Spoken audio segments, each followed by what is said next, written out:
পাঠ করছি মুহাম্মদ ফরিদ হাসানের কবিতা মৃত্যু।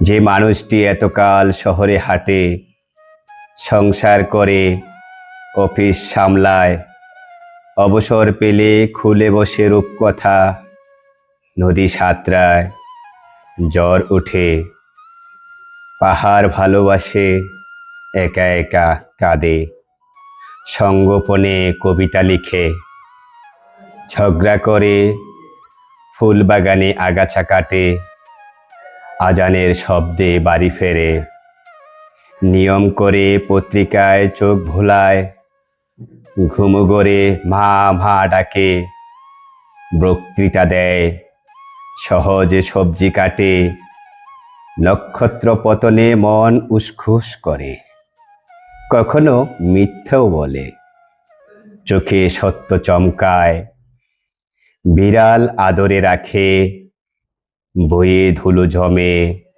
ছাতা হারায়, সদায় আনতে প্রায় ভুল হয়, প্রতিটি রাস্তা জোরপুকুর তাকে একান্তই চেনে।